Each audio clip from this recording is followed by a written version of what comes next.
This is Reasonable Doubt with your hosts, Mark Geragos and Adam Carolla.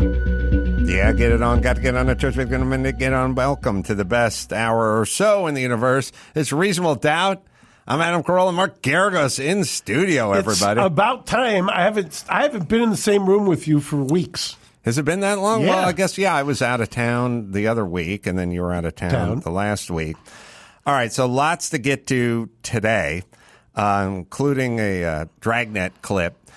Now, and I also warned Gary just now because literally, when somebody says Dragnet with my free association, I go immediately to Highway Patrol.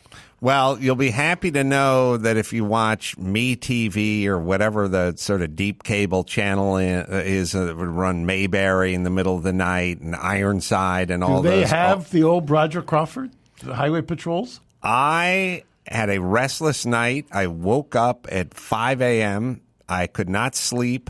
I went downstairs. I turned on the TV set, and I watched the last 20 minutes of the Highway Patrol. Oh, my God. And the stories and the way people dressed and the amounts of money, like she's like, I've embezzled $32,000. I don't make a new life for myself. The woman's 29.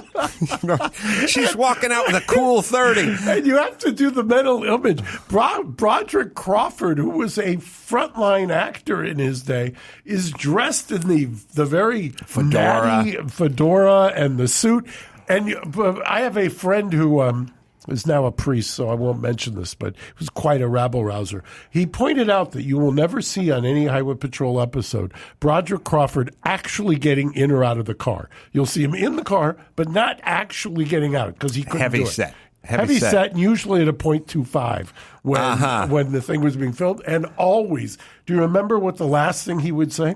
He'd say, you wouldn't have caught us if we didn't take the wrong road. You took the wrong road a long time ago. Right, yeah. So the good men, I was going to say men and women, but it was just the good men of the Highway Patrol. Right. And they're cruising the highways and byways, and it's a big bulbous 50s era Yeah, it was car. like a 57 Chevy or Bel Air. And they always had a story. This one's about a truck driver and a beautiful woman, and she's embezzled the money, and they're leaving town, and they're you need the Highway Patrol to cut them off before they can, at the pass. Exactly. But once you get out of town, that's it. Exactly. And as kids, I was just enthralled with that TV show. Well, it's really the opening, Gary, that we need to find for the Highway Patrol, because it's the theme song, and then the narrators and stuff that would just never work today, but this is it.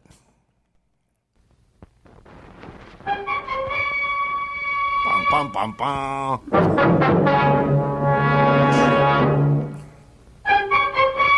Highway Patrol. Look at it. It's always blocking the freeway. Whenever the laws of any state are broken, each state has a duly authorized organization that swings into action. It may be called the state militia, or the state police, or the highway patrol. These are the stories of the men whose training, skill, and courage have enforced and preserved our state laws. Yeah,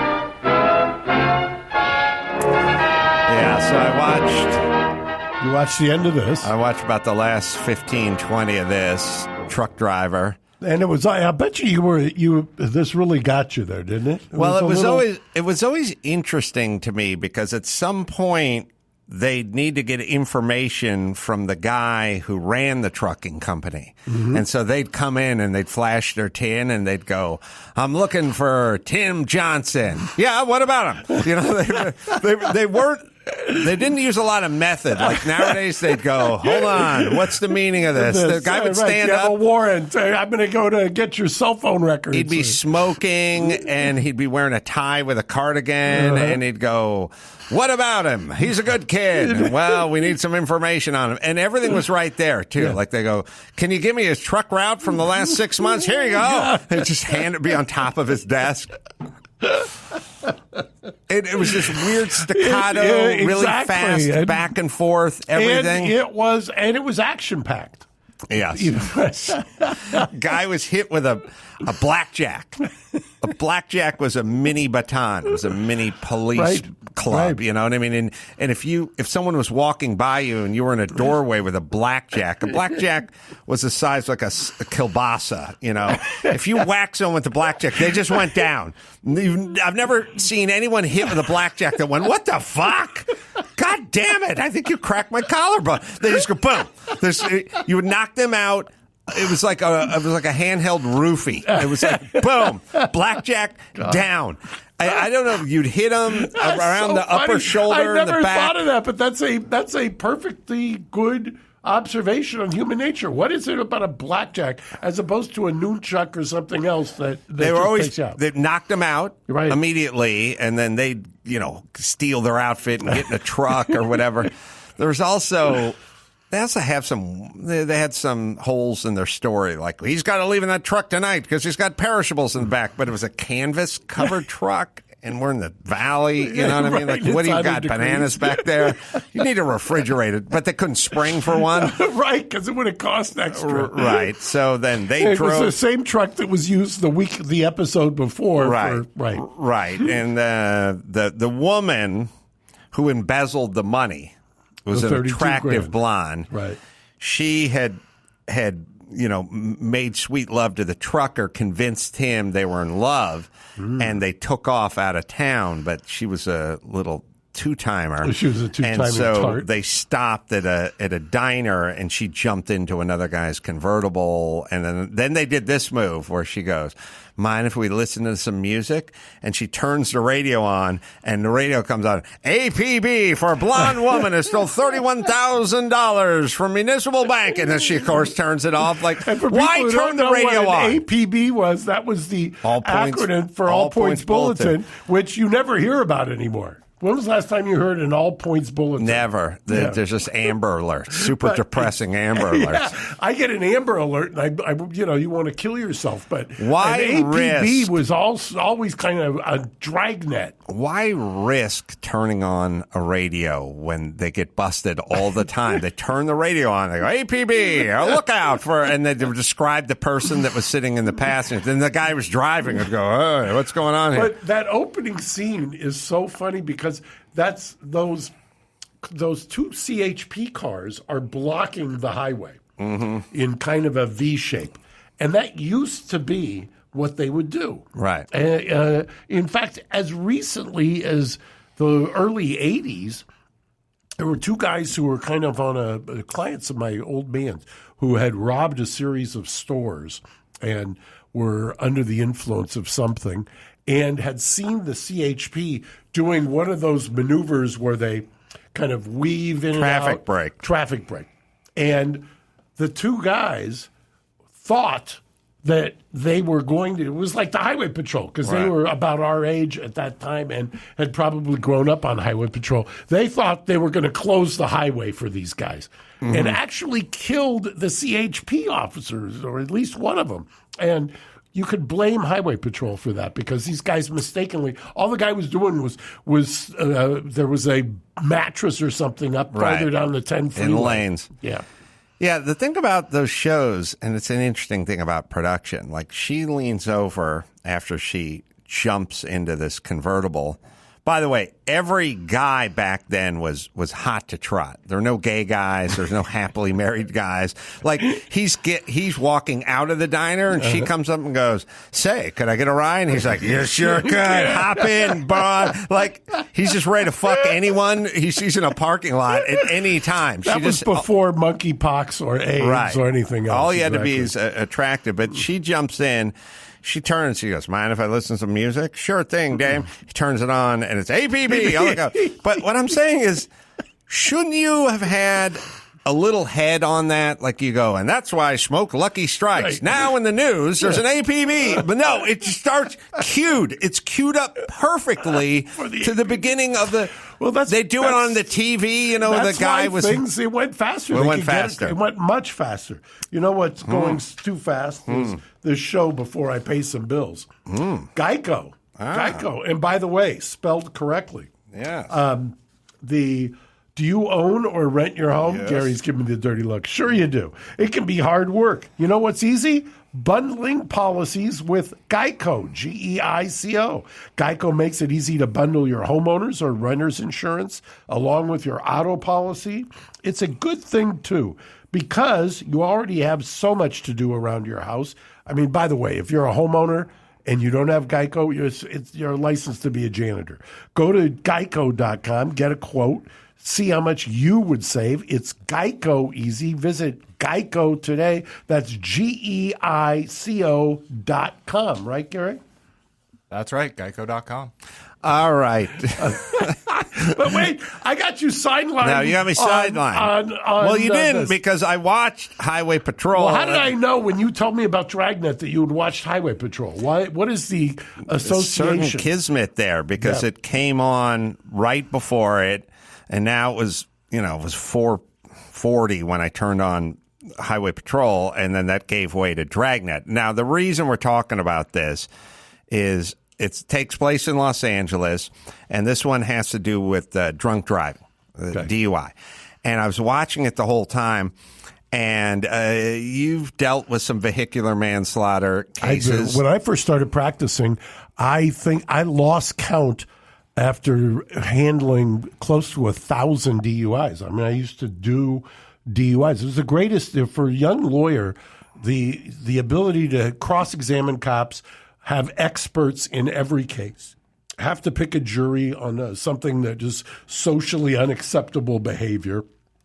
It was really quite a training ground. If you get pulled over and you've been drinking, do you blow the breathalyzer or do you say, when take people me say in? it, if you're cognizant enough of your drinking pattern and they give you the choice, in the old days used to say, give me a urine test because those were notoriously bad. In terms of estimating the alcohol level. They're good enough for other reasons, but for alcohol level, it's tough. If you're on the way up, meaning you just drank recently, Blow. Right. Exactly. If you're on the way down, blood. buy yourself some time. Yeah, Get the blood. which is interesting that you mentioned that, and I'm going to segue again. Paul Pelosi Right. it's been quoted, but he got really a kind of a horrible deal, or they sentenced him to 5 days. He's not going to do 5 days, by the way. Right. He was they arrested him after 10 o'clock at night. He was bailed out in the early morning hours in time to go see Highway Patrol. Yeah. And by the way, his blood alcohol was, I think, 0.82. And so he gets 2 days credit there, actual. 2 days Is that work. 0.082? I think it was a 0.082. 082. I believe okay. so. Just over the legal limit. Just here. over the legal limit. But remember, he didn't take the blood test until 2 hours after he had he crashed didn't the blow. car. Oh, Exactly. right. So he was a lot higher when, presumably. Presumably. He made a bunch of statements. One of the things you don't do, he obviously has not talked to any of his friends who do DUIs. He made conflicting statements, if you believe the police reports, as to how much he had to drink and when. Started off with one glass of wine, then it was a glass of champagne, glass of wine, then it was something else. So you should say nothing about. You don't talk about the drinking. You just tell them, I'm not doing. And by the way, you don't have to do the field sobriety test either. I've never understood that. And he needed help walking. If you've ever crashed and totaled your Porsche, Right. I haven't. I have. Your son has. Yeah, we will go there. I feel bad for him today. But he's 82. In the booking photo, by the way, he does not look like. You take a look at the reports and you look at his picture. Remember, this guy's 82 and he's just totaled his Porsche. I was looking at some of the footage. I was like, you just totaled your car. You couldn't. What if the field sobriety test was thread this needle? Yeah. And you just got out of a car crash. Like your hand would just be shaking. You wouldn't be able to do it. And why is walking a line, doing fingers, touching your nose, none of those are meaningless. And I think at a 0.082, he arguably could have been as low as a 0.05 at the time of the crash. 2 hours, he could have been metabolizing. Oh, well, if he was going up or coming down. Yeah, if it was a rising blood alcohol defense. But it seemed like it'd be going the other direction because it was so late. But anyway. So you don't have to take the field sobriety. You don't have to take field sobriety. You do have to take a test, meaning you can't say I'm going to refuse the blood or the blow, because if you do that, you're going to lose your license. It's going to be all kinds of dire consequences. There are lawyers who I have heard. They don't do it publicly, but because you would be advising somebody not to comply with the law. But there are lawyers that I have heard of who will tell you don't take anything, and they can't prove shit. But you have to be able to deal with the refusal. Used to be, I've lived long enough doing this, when it was a death sentence for somebody in L.A. on a DUI with their license suspended. I mean, I can't get it wrong. I'm going to lose my job. This is the end of the world. Not like on the East Coast. The East Coast, you always had public transportation. You can hail a cab. Mm-hmm. Now in the Lyft, Uber world, it's not the same stigma as it once was. Well, let's watch this clip of Dragnet. So the whole thing was dedicated to a serial drunk driver. Yeah, and where we pick it up is they're investigating a hit and run where two elderly folks die. Mm-hmm. Here we go. Well, I've been expecting you. Coincidence you should come just now with my attorney, Paul Bateman.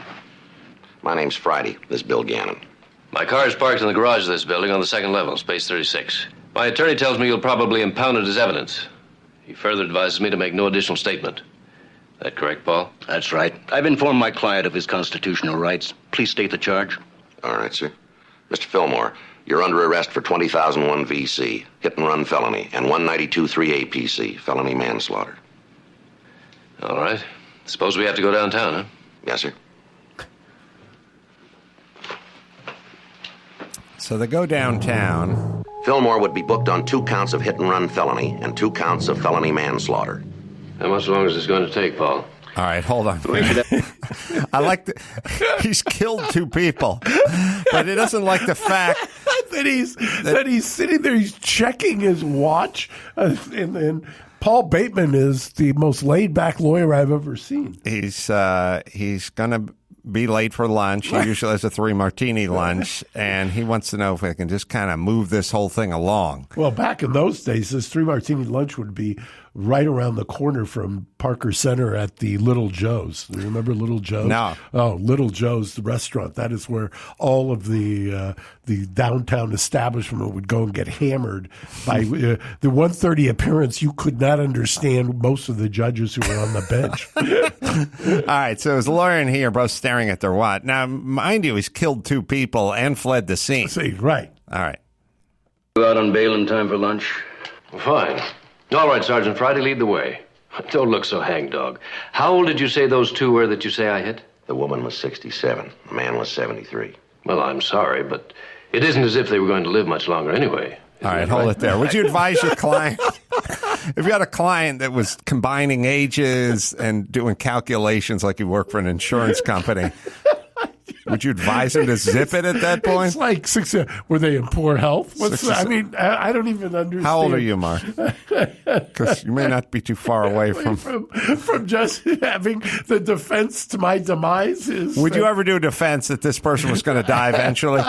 Anyway? I do have a case where the client once said that to me and will remain nameless. I will not identify any other features. And I said, we're not leading with that, and that's precisely why I can't put you on the stand. Yeah, they're old. They're going to die soon enough. Yeah, they were going to die soon anyway. They collected my insurance money. All right, here we go. Just you don't say anything more, Clay. That's true. I am sorry. Yeah, well, sorry won't bring him back, Fillmore. A dedicated cop. Now, you have a right to remain silent, Clay. I advise you to do so. There's no rule against him listening, is there? Depends on what you say to him, Sergeant. Yeah, well, I'll try to be careful. Fillmore, maybe as far as you're concerned, those 2 people lived all the life you figure they should, but what gives you the right to end it for them? It doesn't really bother you, does it? You were in a 30-mile zone. You were doing 50, maybe 55 miles an hour. Those 2 people you hit were knocked 77 feet 6 inches down the street from the point of impact. We believe you'd been drinking this time, too. This isn't the first time for you. You got a drunk driving record that goes back to your high school days. Every time you've beaten it, haven't you? Down the hall, there's Traffic Enforcement Division. We've got good laws, and they try to enforce them, but they got an impossible job. There are 130 miles of freeway in this city, better than 6,000 miles of surface streets. Every 10 minutes there's an accident. Every 10 minutes somebody like you tries to kill himself or somebody else. You blew 20 minutes of that time all by yourself. Mister, you killed 2 human beings. 2 people who were alive and breathing seconds before you ran them down. And you've got the monumental gall to stand here and say they wouldn't have lived much longer. You may be out on bail in a couple hours, and if so, you take this to lunch with you. 2 people are lying over there in the county morgue, and you put them there. You were in a hurry the night you killed him. You're in a hurry now to see how fast you can forget. I want to wish you a lot of luck. I hope it takes the rest of your life. Mark, have you ever stood next to your client while the arresting officer just dressed him down that way? So, you know how much I love to invoke my old man. He would watch with fascination the Law and Order episodes where the lawyer and the accused go in and kind of beg for mercy, and they just ransack the accused. And you say, why would anybody subject their client to this? I didn't realize that was a direct ripoff of Jack Webb, Just the Facts. So if you were drunk and you ran over and killed a couple of people in your car in 2022 in Los Angeles County, what are you looking at? The DA would probably charge you with murder, depending on what the facts are.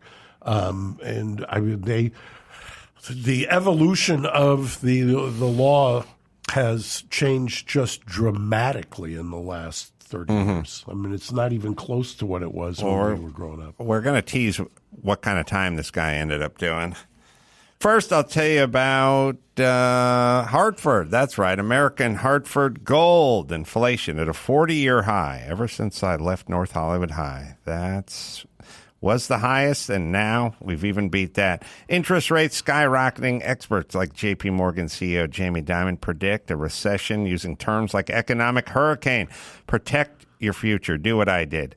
Call American Hartford Gold. They'll help you protect your savings and retirement by diversifying your portfolio with physical gold and silver. One short phone call, and they'll have physical gold and silver delivered right to your door or inside your IRA or 401k. Highest rated firm in the country, A+ rating from the BBB. Thousands of satisfied clients. Give them a call right now for up to $1,500 of free silver on your first order. It's American Hartford Gold, right, Gary? Call 866-828-8992. That's 866-828-8992. Or text DOUBT to 998899. Again, that's 866-828-8992. Or text DOUBT to 998899. All right, let's see what happened to this guy, what kind of time he did. Now, remember, these are true stories pulled. Right. Now, only the names have been changed to protect the innocent. All right. Exactly.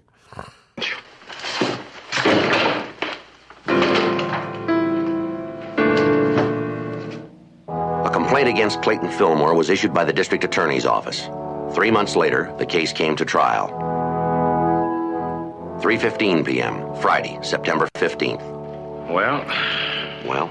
Suspended sentence, 3 years probation, $250 fine. Doesn't seem like much, does it? Oh, I don't know. That's $125 for each life.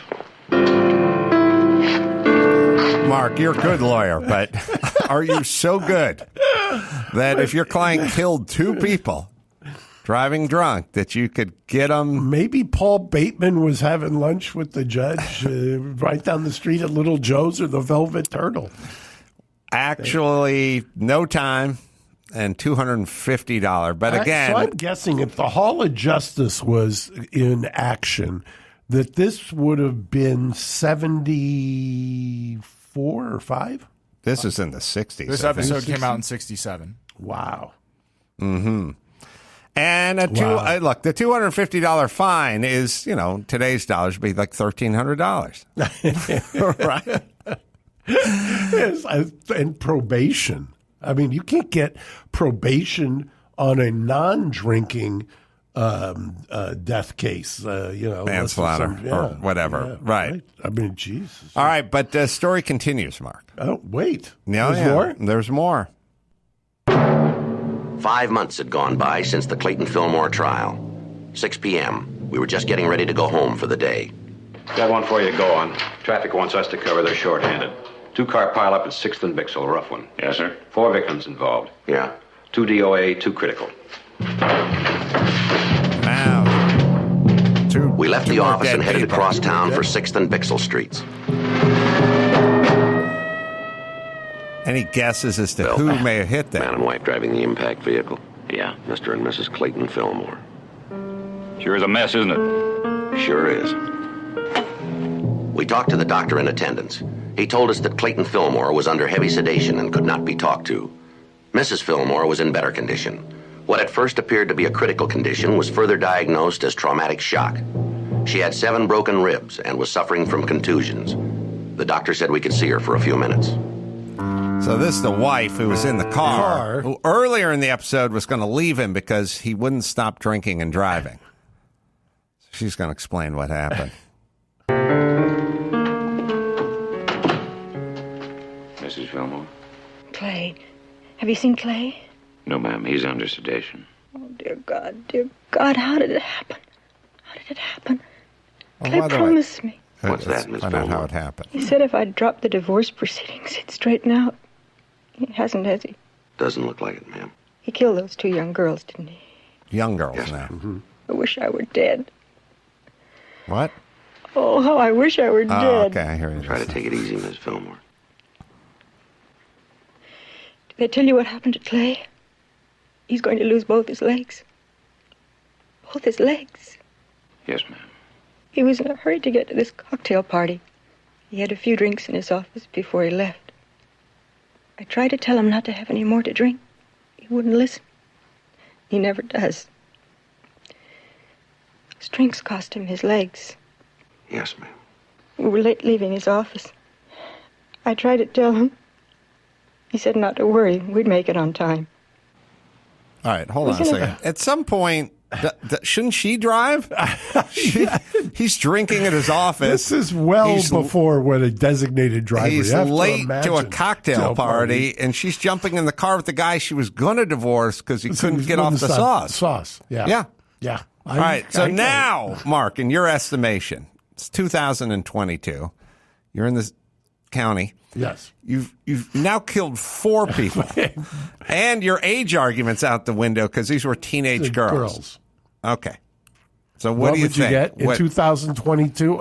They would file they'd throw the book at you. Literally, you would have because he's got a prior.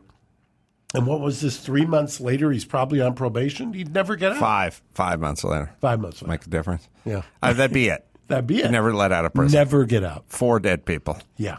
All 4 right, dead let's people see. on probation violation. They'd max him out. Pulled from the files, by the way. This case is pulled from the files of Los Angeles. Here we go. Hurry, Sergeant. He won't be anymore.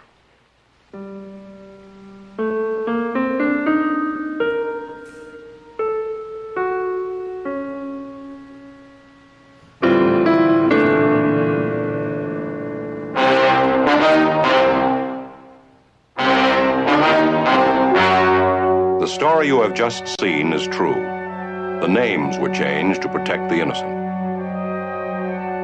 On May 20th, trial was held in Department 185, Superior Court of the State of California, in and for the County of Los Angeles. In a moment, the results of that trial. I don't The understand. suspect was found. Yeah. This guy goes to trial more than anybody I know. I mean, this guy's gone to trial more than the heads of litigation in some big firms. Anyway, sorry. All right. What on happened? 2 counts of felony manslaughter. Felony manslaughter is punishable by imprisonment in the county jail for not more than 1 year, or in the state prison for not more than 5 years. Since this was his second offense, Clayton R. Fillmore received the maximum sentence. However, because of his permanent disability resulting from the accident, the sentence was suspended. He was also forbidden to ever drive a vehicle again as long as he lived, despite the fact that artificial legs would have made it possible for him to do so.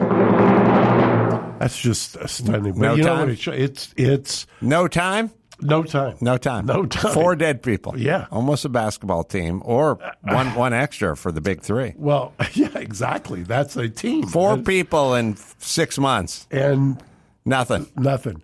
I'll bet you I know who all the players involved if I were to go and research it. And I will tell you, this it's just true, though. It's so funny you would bring this up because I've talked about this. They say this is from the files. They give the case number. When I was sworn in almost 40 years ago, and either it had just changed from no legal limit to 1.5, or it had just happened right around then. And that would have been early 80s. Now, you're talking about the 60s and the 70s, and the reason I thought about this, Doug Dalton, who was a very prominent lawyer in the 70s and the 80s in L.A., just passed away. He was in his 90s. And Doug, you may remember him as the lawyer for Roman Polanski, who's been fighting for Roman Polanski for many years. But back in the 60s and 70s, he tried a murder case against my old man when I remember watching it, he and Joe Ball, and it was a guy named Schindler, and my father was the DA prosecuting the case, so it would have been in the 60s. Schindler got convicted of second-degree murder for murdering his first wife. But I believe was that's he the Schindler that saved the Jews or the Schindler that made the escalators? The escalator, I believe. Or he was in the schmata business, as I remember. Louis Schindler, I think was his name. In fact, Leslie Abramson's book details this. So, you know what he got sentenced to for second-degree murder in the 60s? 5 years, yeah. For a murder, a real murder of his wife. So, but he does have, they didn't show this one on Dragnet. He then gets out of prison, remarries Laura Schindler. And in the court opinion reversing her conviction, she gets arrested for murdering him. Wow. And says, I want the guy who, get me Geragos. I want the prosecutor who prosecuted him and knows what a son of a bitch he is, basically. Right. And so Pops then defended Laura, case convicted, case reversed, then back to Leslie Abramson, and she got voluntary manslaughter no time. Jesus Christ. Yeah. I mean, it's a different world. Well, Gary was trying to look up the case. I don't know if you couldn't find it, did you? Between Brett and I, actually, we spent a couple hours on it this afternoon. We came upon a lot of articles that said that while some are drawn basically directly from a case file with changed names, there are a lot that they just took creative license on as well. So we're not sure. You know, there was a time when I could have, 7 or 8 years ago, I could have asked various people. I could have asked Warren Ettinger. I could have asked Pops. I could have asked Doug Dalton. And they were still around because they were there. They were there. They could have told you not only who the judge was, who the DA was, you know, those kinds of things. All right. Well, let's tease the next story because you want to do some stuff that happened before 1967 or after 1967. Well, we want to cover some stuff from today. Yeah, and for those wags on YouTube who say fast forward to whatever 3230 when they start talking the law. Oh, come on. This is an examination of the law juxtaposed to how the law is today. By the way, it's a brilliant sociological exposition of the change of something that was societally tolerated, and in 40 to 50 years, we've come in a generation or two, we've actually changed. Literally, if you got pulled over and blew a .08 and got a DUI with no accidents and no fatalities and no kids in the car and just driving home at night on an empty highway, in 2022, you would get much worse than this guy who killed 4 people. It's exactly true. I mean, even I won't even go there, but there's very little to say other than, you know, society has changed enormously. All right, let me hit my spot and we'll move to the next subject. The comeback. Audible, a laser-focused lawyer, an undercover K-pop star, an impossible love. Listen to the comeback on Audible. Written by Lily Chu and performed by Philippa Wait, is Sue. this a story of a lawyer and a K-pop star? I believe it is. Torn from your own diary. Yeah. When Ari comes home from her new law firm to find an unfamiliar, gorgeous man in her living room, life begins to change, especially when she finds out he is South Korea's hottest K-pop star. Follow. Lucas Kim? Is that the name? Is it Lucas? Is he the hottest? Yeah. He might be. Yeah. Follow Ari's journey as she's thrust into the world stage, not as a competent, steely lawyer, but a mystery woman on the arm of a man the entire world claims to know. Listen on Audible now. That's audible.com/The Comeback. All right. So what else would you like to discuss? Well, we have so many stories we could talk about. We hit on Paul Pelosi already, and just as a final cap on that, he gets 2 days credit for being there overnight. 2 days credit for good time, work time, meaning you do 2 days, you get 2 days. And the judge waived the 5th day and sentenced him to 8 hours of community service. So, and he's got an ignition interlock, which is really, Porsche was not designed to have an ignition interlock in it. Do they know your breath, or could you have a person blow into it for you if you had a couple of pops? I've heard stories of precisely that happening. Someone else blows it so you can drive home from the bar. Exactly. All right, so what else is out there? There's a lot of other stuff. Gary, what are we going to start with? I mean, we've been covering Elon Musk pretty closely for the past few months. We might as well give an update there. Yeah, so this is a great story. The chancellor judge in Delaware has set, I believe, an October trial date. Now, that's really rocket docket. That's fast, especially for a transaction this big. There has been legal fighting, wrangling going back and forth, as you might imagine, when $44 billion is at stake. What has happened within the last week is she issued an order basically kind of thanking Musk's lawyers for stopping what she perceived as needless aggression. And then now Twitter has got hit today in the stock market because there was a whistleblower who came out who was the head of security. Yep. And he says that they were very lax when it came to fraudulent, spammy accounts. They were very lax when it came to foreign infiltration into the company itself and into the messages that they were putting out there. Now, the interesting thing I noticed today, in the financial world, some of the analysts said this is big trouble for Musk. Or for Twitter. Big trouble for Twitter. Big trouble for Twitter. That Twitter's stock went down yesterday, I believe, by approximately 7%. It was perceived that this kind of information will now get out there. And it's been reported that Alex Spiro, who you met on the show here, we had him once, has subpoenaed this whistleblower, will probably take his deposition. So that's the financial papers. Then when you read the legal papers, they're poo-pooing it and saying it's not going to make any difference. I mean, I read the two articles diametrically opposed. The lawyers looked at it as it's really a red herring. It doesn't really have anything to do with Twitter and misleading Musk. It's a red herring by Musk to try to bolster his kind of position. I come down somewhere in between. I think what it does is there's part of what he was talking about is that Twitter has misled the FTC. Now, that would give me pause as somebody who deals with the government.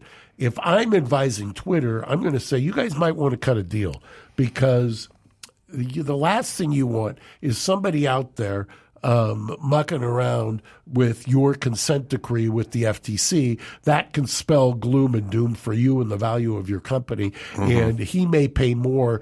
Maybe he's not going to pay 44, but somewhere between $20 a share or $20 billion and $44 billion. There's a number that you can take as a responsible board and get out of this. Otherwise, if you're going to have DOJ, FTC, and some other person taking a look and giving you a colonoscopy, that's going to be even worse for you. Are they in the discovery process? And Yes. then isn't the discovery process bad for Twitter?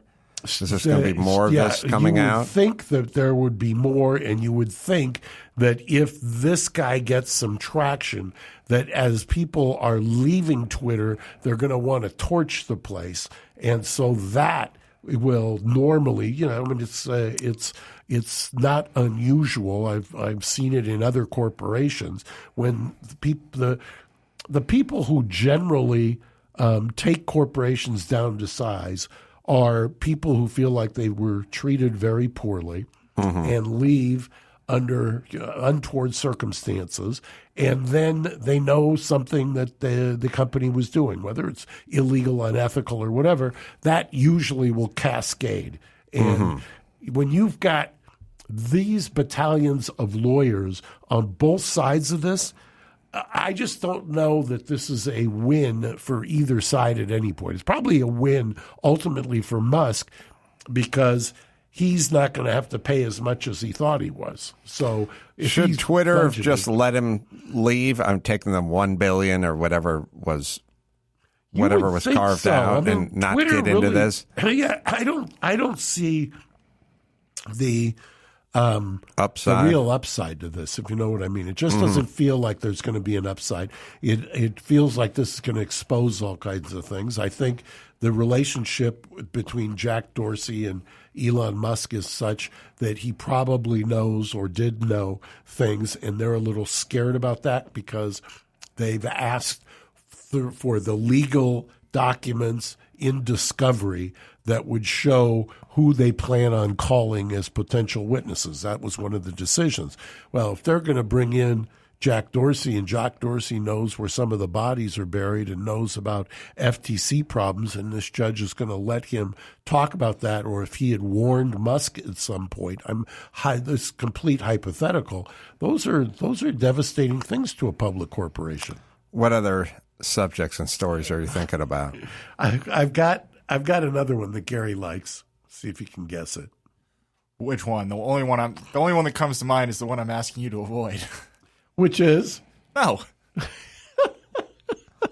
I'm in the dark. I don't know what's on the docket. Yeah. We didn't prep Adam for what we were going to talk about. I was so steeped into my dragnet that I didn't have time. Well, speaking of which, there's another story that Brett found, which does mirror the Dragnet story. You want the prospective NYU student? Yeah. Read this one. Yeah, Daniel Campbell left court on Friday without comment after the 20-year-old pleaded guilty to leaving the scene of a crash last August. His vehicle had struck and killed 18-year-old Devesh Samtai as the 18-year-old was walking home from a house party while on vacation. In court on Friday, Campbell admitted he never stopped to help Samtai, and Campbell's lawyer said the 20-year-old accepted responsibility for what happened, but made so with a promise from a judge, Richard Ambro, to sentence the man to 6 months of community service.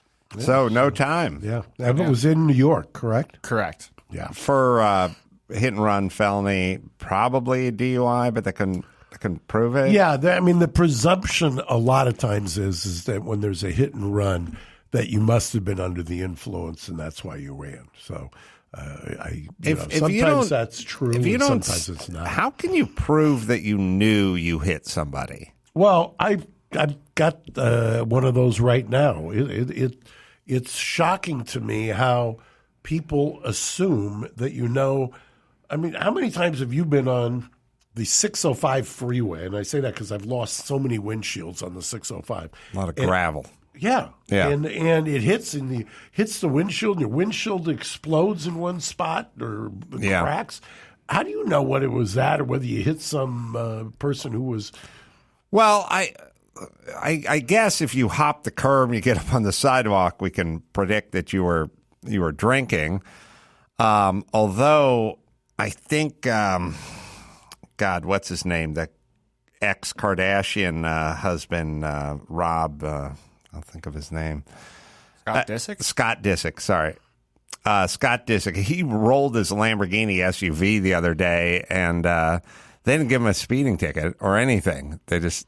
And they said he wasn't impaired. Wasn't impaired. He just rolled it on a side street. He was in Calabasas in like one of the neighborhoods, and he hit one of those like posts that people kind of have that like have your mailbox on it, or there'll be two flanking the walkway up to the house. Yeah. Is the Lamborghini SUV, does it have that much power? Oh, yeah. Yeah? It's got the V12. The point is like, first off, you have to be speeding in order to roll an SUV, or you have to be there's something you did wrong in order to roll an SUV. I'm saying some sort of moving violation. They didn't even give him a breathalyzer or anything. They're just like, nah, it all checks out. But this guy hops up on the curb, kills a pedestrian, drives off, and he gets 6 months. Suspended, I think, didn't he, Gary? Oh, right, suspended. Yeah. I don't think it was, I don't think anything. 6 months probation. Yeah. Wow. Yeah. Well, maybe we're back in Dragnet times because there's got to be more facts to that. I'll find out for the next show. There is a case out of Orange County that Brett was pretty excited about. You remember this one? Okay, so this is a great case. Great. It's not great, but it's a case that piques the interest. So there's a medical malpractice, and the lawyer who's defending the doctor is dealt with what seems like a pretty compelling case that the doctor committed malpractice. It's on the death certificate that it was a medical malpractice. Seems overwhelming. He wins the case. It's a defense verdict. Doctor's found not liable.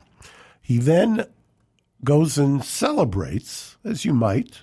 I've been there, done that. I've celebrated. However, unless there's a celebration I'm not aware of that was taped, this one was taped. Yes, this one was posted to his social media, the attorneys, of him basically kind of bragging to the office about all the insurmountable challenges of this case, and they have the death certificate that said malpractice, and we still beat it out. And shades of the Aaron Andrews case. Is that Aaron Andrews? Aaron Andrews was the one where sideline reporter who was filmed through the peephole, and they overheard the attorneys out at dinner talking about how her body looked and stuff. Right. Yeah. Shades. Very good. Shades I remember that. Shades.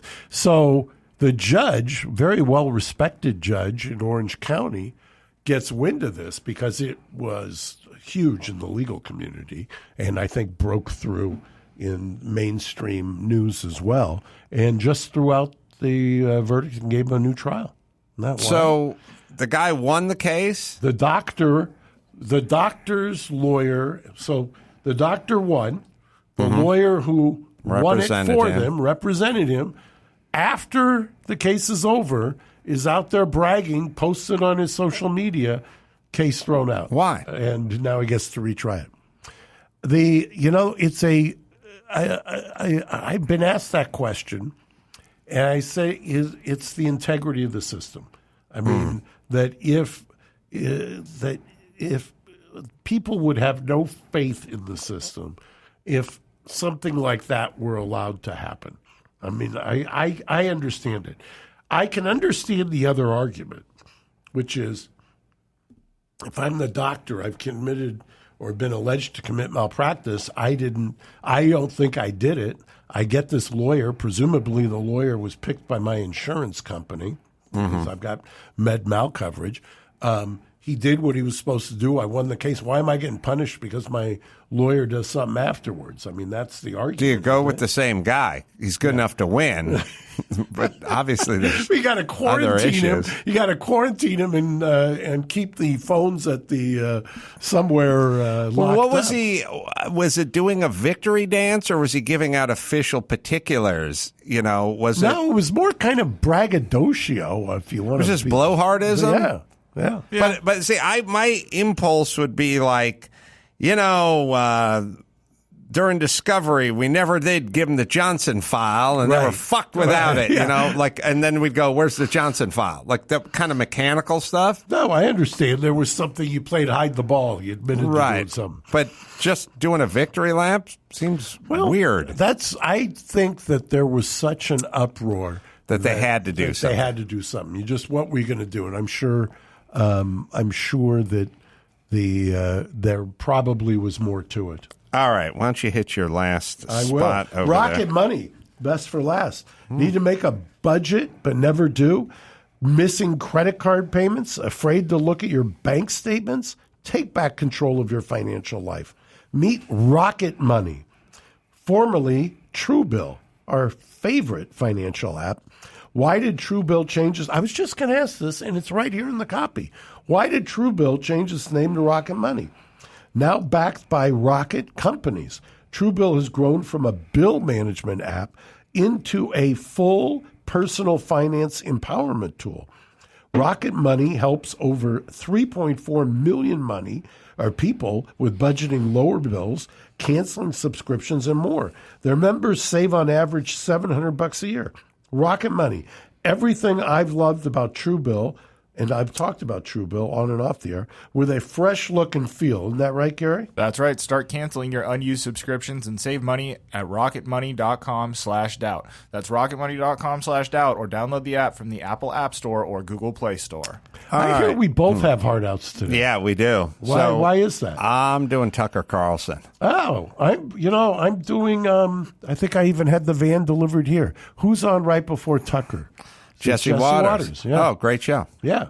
All right, so we both got to fly to Fox. Yeah, fly to Fox. Then I'll be they'll banish me. But do you remember when Jesse started there? Yeah, I think Used to be kind of on the Friday show with O'Reilly. Well, they do what they do right at Fox is they make a good bullpen. They get people that are younger, but they have but they don't have the experience, and they start weaving them into these sort of ensemble casts and getting them seat time. And at some point, after 10,000 hours of seat time, they shove them in front of the spotlight and they deliver. So, are you doing a mobile van? I'm doing the van. I've got my van here. Is your van coming here? It's coming to Malibu. Oh, different van. I'm just a poor guy in the hard-scrabble streets of Locking Ave. Listen, I did Jesse Waters show Monday, and the van came here. Okay, so the van driver is probably a repeat van driver. I get the woman. Oh, I've had a few. I've had all different ones. Anyway, doing live show, Salt Lake City Wise Guys coming up this Friday, this Saturday, live pod and stand-up show as well. And then AdamCarolla.com for everything else. What do you got, Mark? Well, I stopped by Grand Central Terminal, go see Dirty Taco, see if Jake's actually working, double check on him. I want to catch up on it. If you catch Jake not working, I'll buy you a taco. So there you go.